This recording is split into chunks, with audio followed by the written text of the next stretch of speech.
코로나 시대가 도래하면서 노인 부양의 문제가 사회적 과제로 대두되고 있습니다. 노인 부양의 문제의 핵심에는 여성 노인들이 자리 잡고 있습니다. 여성 노인들은 우선 그 수가 많다는 점에서 뿐만 아니라 여성 노인들이 겪는 어려움이 더 많고 더 심각하다는데 문제의 핵심이 있습니다.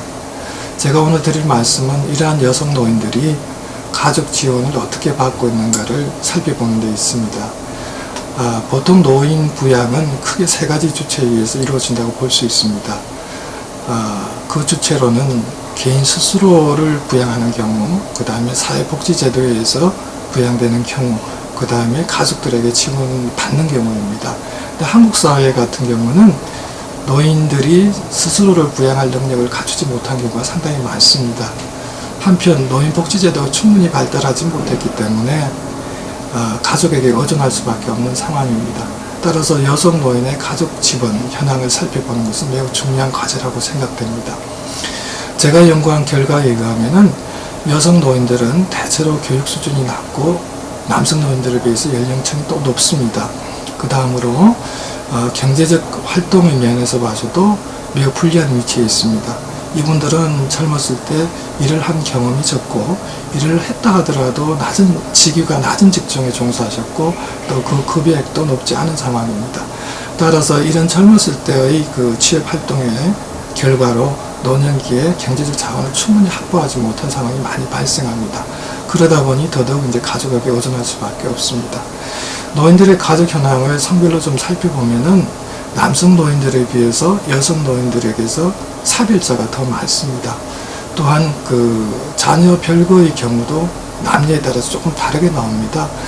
요즘 자녀와 떨어져 사는 노인분들이 많은데 남성 노인의 경우에는 자녀와 떨어져 산다 하더라도 그 배우자와 즉 할머니와 같이 사는 경우가 많습니다.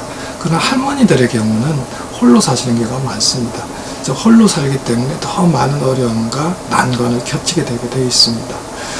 가족 지원이 실제로 어떻게 이루어지느냐를 보면은 남자 노인들 즉 할아버지들은 도움을 주는 비율도 많고 도움을 주는 비율이 많습니다. 그러나 할머니들은 도움을 주는 비율보다는 도움을 훨씬 많이 받습니다.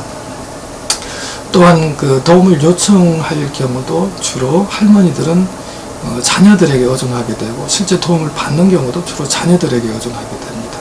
그에 비해서 남성 노인은 스스로 해결할 능력이 어느 정도 갖추고 있고 그러한 도움도 주로 할머니로부터 즉 배우자로부터 받는 경우가 많습니다. 그래서 가족 지원의 형태가 할아버지와 할머니에 따라서 굉장히 다르게 나타나고 있습니다. 이 이상의 결과들을 종합을 해보면은 남자 노인들 즉 할아버지에 비해서 할머니들이 가족 지원망에 대한 의존이 훨씬 심각하다는 것입니다. 그럼 이런 가족 지원망에 대해서 많이 의존한다는 것이 그렇게까지 좋은 것이냐? 그렇지는 않습니다. 왜냐하면 가족 지원에 의존한다는 것은 자립 능력이라든지 사회보장적 제도가 발달하지 못했다는 뜻입니다. 그 다음에 가족에게 과도하게 지원을 요청했을 때 혹은 가족에게 과도한 부담을 주게 되었을 때 가족 간의 관계는 파행으로 치닫는 경우가 굉장히 많습니다. 그래서 적절한 수준의 가족 간의 관계, 지원 관계가 좀 형성될 필요가 있는데 이를 추구하기 위해서는 사회보장제도가 좀 발달이 될 필요가 있습니다.